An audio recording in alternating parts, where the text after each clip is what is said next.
Okay, we're going to continue drawing for still life, and this time we're going to create an orange. So I'm going to click here on my home screen to create a new file. Again, I'll use letter and landscape format. Create the file. There we have it in landscape format.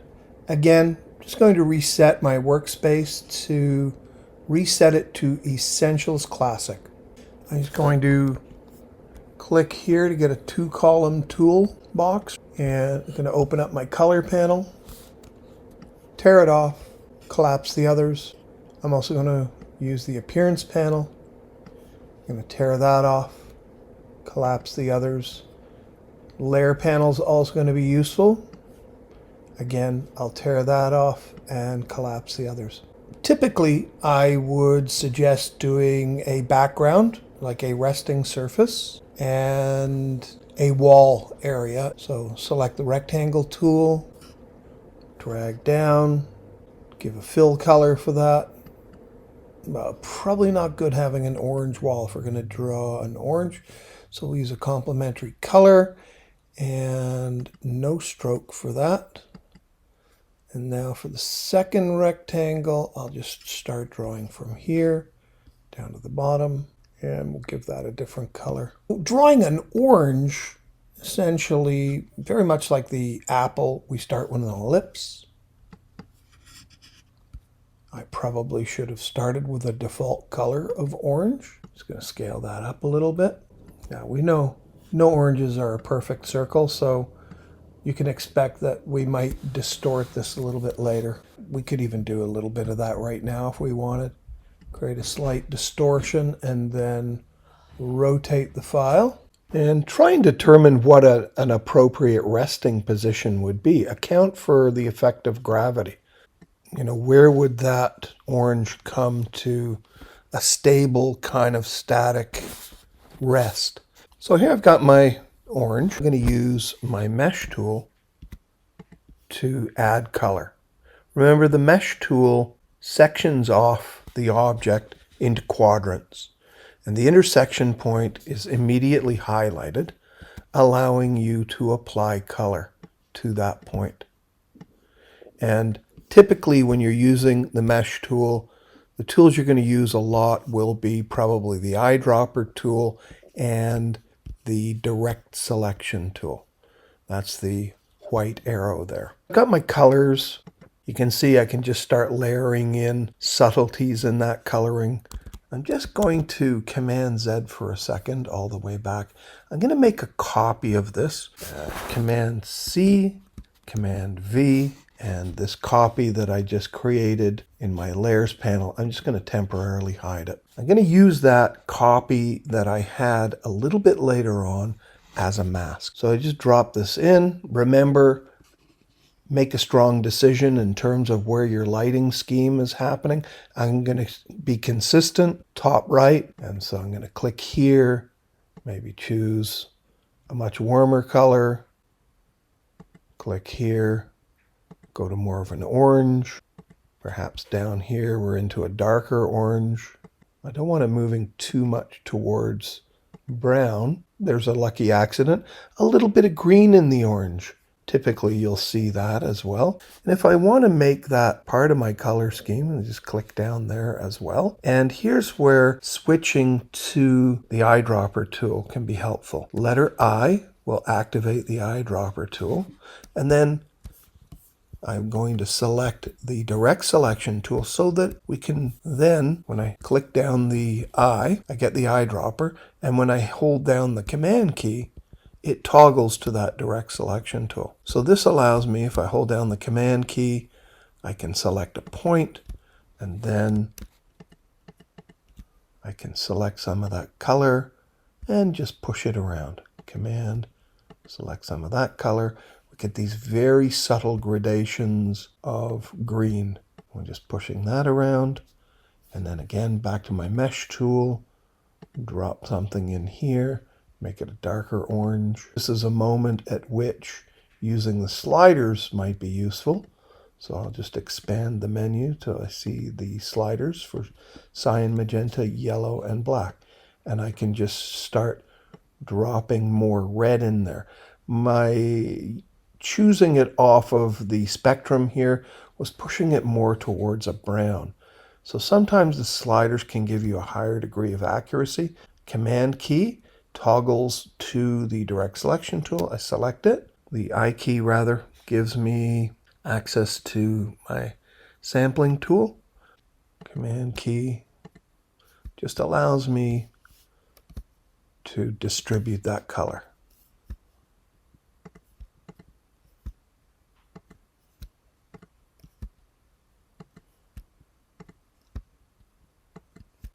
Back to the mesh tool. Shortcut is letter U. And click down there. Click down there. And just dropping in some highlight. And the reason I'm doing this is it's very important to get variation in color, because we're going to be applying a Photoshop filter which exploits difference in color. It requires that we have some contrast, and it will exploit that contrast in creating a filter effect. So we're just creating a little bit of variation in color. Eyedropper tool with the letter I. We can pick that up there. And there we could create a slightly stronger highlight if we wanted. Because remember, oranges do have a fairly shiny surface on them. So I'm just creating these little specks of light here at the top of the orange.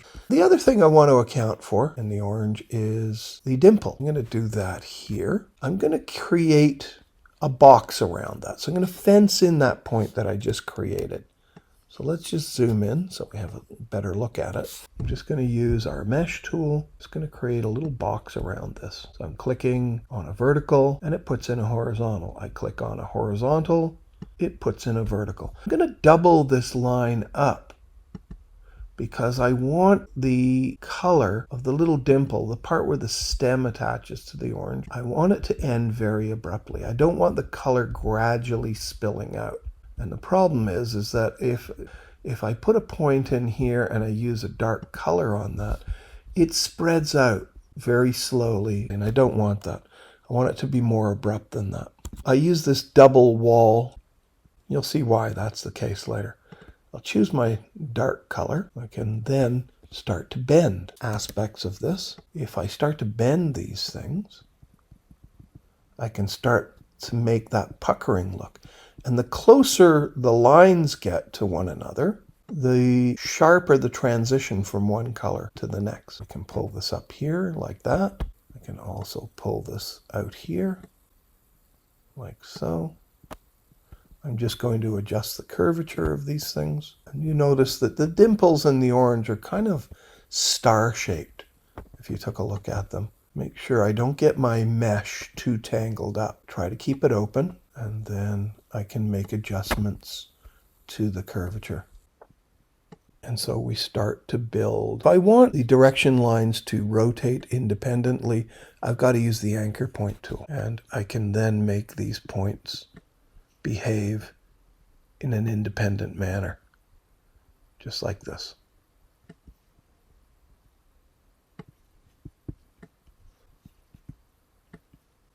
So I'm literally bending the geometry of this grid, taking really what's a linear grid and trying to make it radial.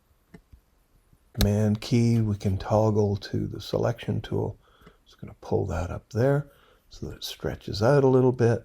Again, I can alter this curvature. I can alter this curvature.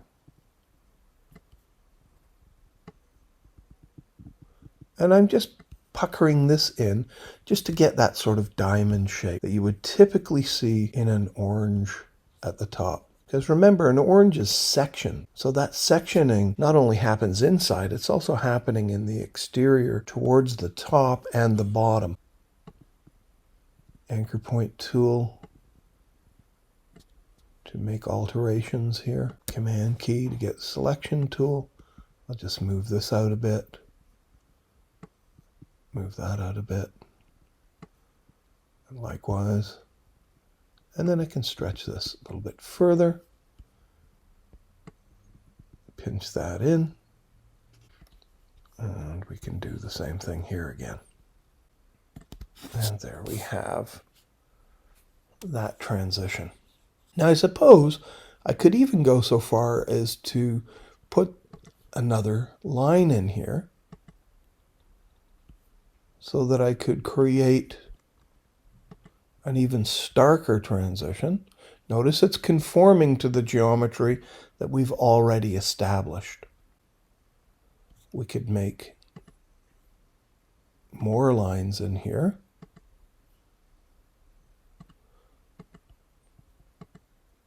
And then instead of these inner lines being orange, I'm just going to hit the eyedropper, letter I, and I'll add this black in here. And it's just expanding that out and giving us a very abrupt border there.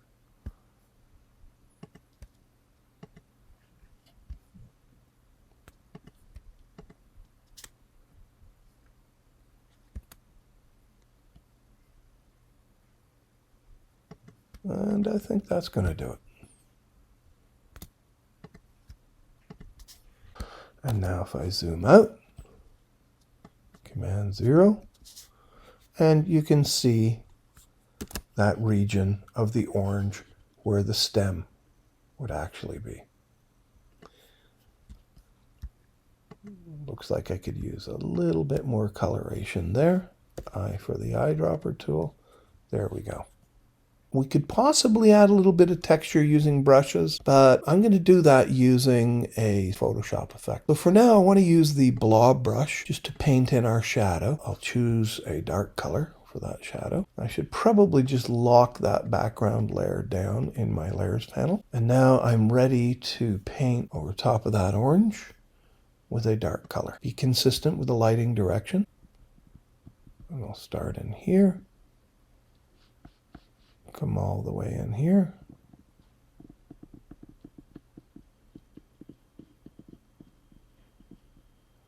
And out again. Use the smooth tool to smooth these things out. Command key to select it. Smooth the points. I would use the pen tool for this, but if you're not familiar with the nuances of the pen tool, a really simple way of creating shadow is using that blob brush tool. Then once you've got it, use your appearance panel, set the opacity, blend mode to multiply at about 35%. We've now got our shadow, and then finally we're going to add blur. So we go to Effects, and we want to go to Blur, Gaussian Blur. And once preview is switched on, we can get a live preview of what that's going to look like. And I'm happy with that. I want to select all of that. Command 0 to zoom out. Use my selection tool. Select absolutely everything that's there.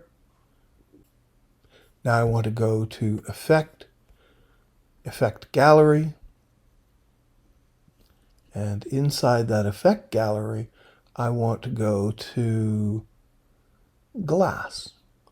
Or we could try Ocean. Actually, Ocean Ripple seems to be giving a more satisfactory orange-like texture. So we'll stick with that. And of course, we can play with the parametric guidelines here. We can play with ripple size and ripple magnitude. So let's increase the size and see what that does for us. That's good. Quite like that. It's very orange-like. And you can see that the filter is really taking advantage of contrast. It doesn't seem to be accounting for the shadow. So we'll see how that works out. Ripple magnitude. So there's the degree of magnitude. And I'm just going to play with those settings till I get something that feels like a good orange texture. That has a good feel to it. You can see it. That to me looks like a good orange texture. Unfortunately, it's also texturized this part of the gradient. So we're going to need a rethink in how we do that. I think we're just going to have to create it from scratch. Back to the grid. I'm going to use the U. Get back to my mesh tool, and with the option key down, just remove some of these points now. And we'll just get rid of that altogether. Okay, Command 0. There we have it. Just select it all. We'll try that effect again. Effect Gallery. And now let's go to Ocean Ripple, Ripple Size, and Ripple Magnitude. Quite happy with that. We seem to have lost the green in there. I'm just going to step back. We'll have to add that back in. Add a tiny little bit of green in there. All right, now I want to select the eyedropper tool, letter I. Then the Command key will toggle me to the selection tool, and then I can pick up some of those subtle greens. Command to select, and then release, and choose the color. Command to select, release, choose the color, and then sort of paint it in that manner. We'll try a little bit here as well. Command key, select, then release, choose the color. So I've got this swath of green running through there. It's maybe a little too green, so I'll come out here and choose a lighter green, and it just makes it a little more subtle. Maybe that's too much. There. I'm quite happy with that. Seems to be a band running through there, so again, check that by selecting it and maybe selecting that color, and it just pushes it along a little more subtly. That looks pretty good. A bit of a band happening here, so again, select that, release, and choose, whoops, that blurred shadow is getting in the way. So I'm going to have to just switch that shadow off for now, so that I can come in here, Command key, click on that color, and I'm just spreading that color more gradually. It gets rid of that banding that we had earlier. I can bring that shadow back in my layers panel. There it is. And Command 0 to zoom out. Now I'm ready for applying. I'm just going to click on this. I'm not going to select the shadow because it doesn't seem to be applying it to the shadow element. It's really just looking at the properties of the individual object, the mesh in this case. With that selected, we'll go to Effect, Effect Gallery. We will choose Ocean Ripple. We'll increase the intensity of that. Yeah, that's really looking like an orange. We're going to have some issues here, and this is where masking is going to come in. That certainly doesn't look right. So we're going to have to do something about that. So we'll click OK. It applies that. And now I'll bring back in that orange that we had earlier. I'm going to have to make it smaller than the existing one, but let's just bring that to the front. Object, Arrange, Bring to Front. Kind of want it here because this top right edge is fine. There's a few artifacts in there, but by and large, it's pretty good. Just leave a little margin around the edge. And then I'll scale this down so that the white halo that we're seeing around the outside is removed. It's kind of offset a little bit. Just want to scale this at the bottom just to make sure we're seeing the orange underneath there. Now I can select that object plus everything below it, just with the marquee, and now I can say Object, Clipping Mask, Make. And there's our orange. Probably would have been good to have kept another copy of that orange, but I have it still in the memory buffer, so I'm sure if I say Command V, we've got it right there. I want to use the shear tool, which is located here, just to give some perspective. Now when you're using the shear tool, you want to really zoom out. So spacebar, Command, Option, or Control Option if you're on a PC. You want to be zoomed out a fair distance. So with the shear tool, just click somewhere in the object come far, far away and then start moving it so that you're getting a shadow that you feel is distorted in the direction of the light. It's consistent with that. And I'm okay with this right here. I'm just going to offset it. We need to put that behind the orange. Shortcut is Command, Control on a PC, and left bracket. So we can send it behind like that. We just want to locate that appropriately. So maybe right down about there. And now I want to make that darker. And then I want to use my appearance panel, set the opacity blend mode always for shadow. We use multiply. And again, I'm going to use about 35%. Now we have a bit of an issue in that the shadow's running up the wall. So we need to distort that to some degree. I'm just going to hide the orange for now. And then I'm going to zoom in, spacebar command or control on a PC. I'm going to put points right at the intersection of the wall and the resting surface. So for that, I'm going to use the add anchor point tool. I'm going to add one in there. Now, spacebar to get the grabber hand, move over here, put a point in there. If I now use my direct selection tool, in conjunction with the shift key, I can select all these points along the top. I don't want to select this one, so I'll hold the shift key down and deselect it. So we have these top points all accounted for. Command 0 or Control 0 to zoom out. I'm just going to clean up the desktop area. And now if I grab one of those points, I can distort them so that the shadow moves up the wall. Now you can see it's sort of bending here. So in this case, I would suggest using the anchor point tool so you can give this an independently rotating direction line. And then we can just tweak it like that. Grab that direction line and pull it up the wall. Direct selection tool, we can select these and make slight adjustments to the curvature in order to get it looking what we feel is right. And again, I might move that over a little bit. And this, I feel, gives an appropriate approximation of what would happen with that shadow. We might want to fill this with a gradient. I'll open my gradient panel, fill it with a gradient. I'm going to run the gradient using the gradient tool in this direction so that the further away the shadow is, the more dissipated that shadow becomes. I'm going to start it out here actually and run it in this fashion. So it's a little more gradual.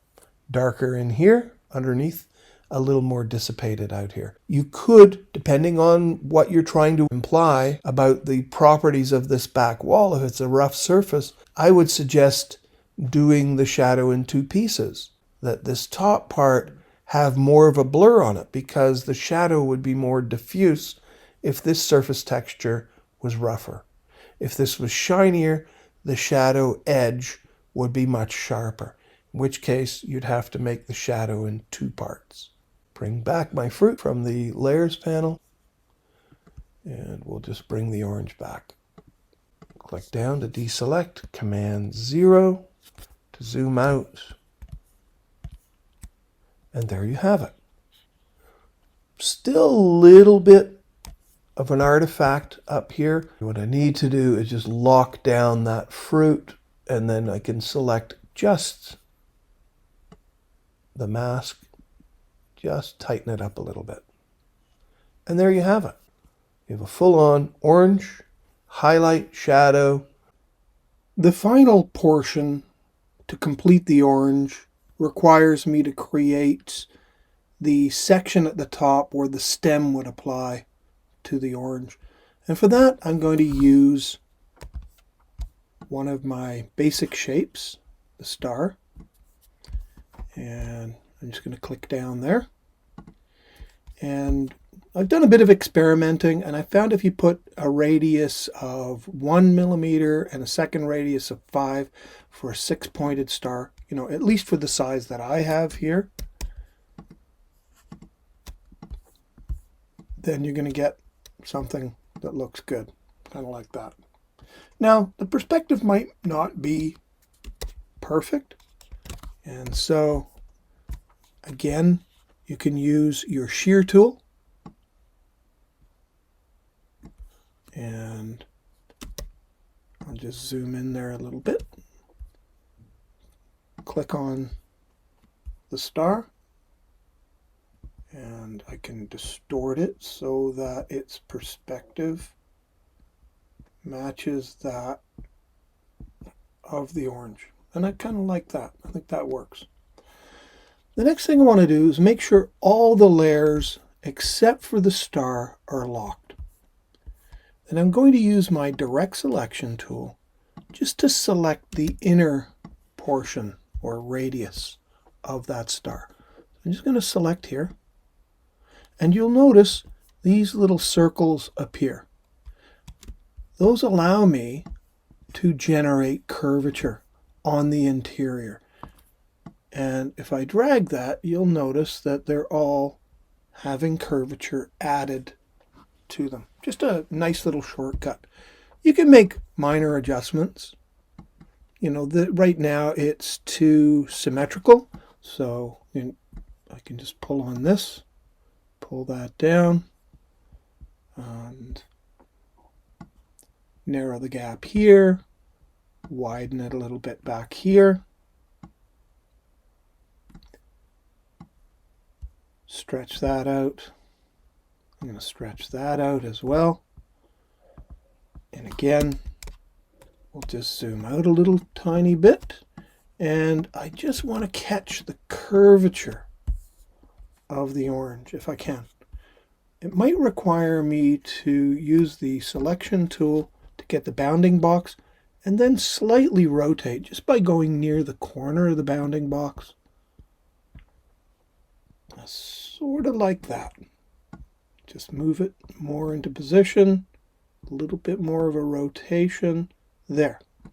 I'm going to scale it up, holding down the Shift key. And let's see what additional curvature I can put on there, because this is running a little too straight here on the bottom. So I can select that. I'm going to put some curvature there just by pulling here. And now if I really zoom in, okay, I'll be able to now use the anchor point tool, and this will allow me to pull out new direction lines. Now it's doing it in equal and opposite way. So if I come back over here with the direct selection tool, you'll notice I'm just pulling one of those direction lines. And I wanted that just to give it a little bit of curvature. I can do the same over here. Use the anchor point tool. And again, I just want to pull out an independently rotating direction line right here. I'll just pull that direction line just like this. I'm going to put the curvature in first, and then once I've got the curvature handled, I'm then going to make a duplicate and make it much smaller. Again, I use the anchor point tool, drag out the anchor points, put a little bit of curvature in there, again to my direct selection tool, so that I can grab the direction lines and impart that curvature. If I'm satisfied with the curvature of the sections of the orange that I'm implying there, what I could do now is go to my appearance panel,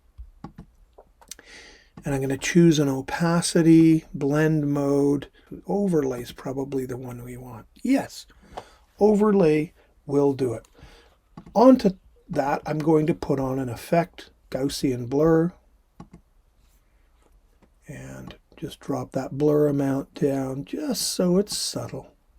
So we're getting the implication that there's an indentation. I'm going to copy that, Command C or Control C on a PC, and Command F or Control F on a PC.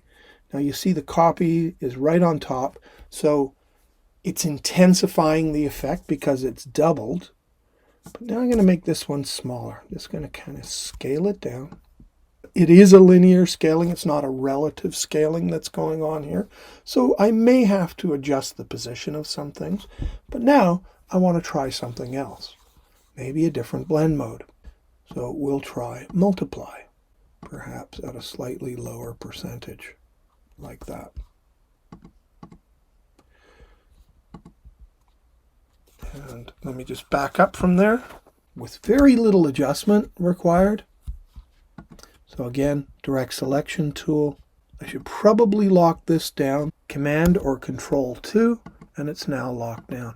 So I can grab these points, drag them over here, and just make the slight adjustment that might be necessary to the positioning of the points as well as to the curvature. Well, Command or Control 2, that's locked down. And then finally, just with the pencil tool, quickly draw something in there that I feel was going to be stem-like. So a sort of dark greeny brown stem. And I can put some highlight and shadow in there using my mesh tool. So I'll just put a few mesh points in there just so we have some complexity. Just make some highlights. And now if I just deselect everything, just by clicking on a blank area of the screen. Now, this background is not blank, but I know that it's locked down. So if I click there, it essentially does the same thing. And so now I have that detail. Maybe it needs a little more of a blur on this element, so I could unlock it. Select it. Go back here to the Appearance panel under Gaussian Blur and just increase that a little bit more.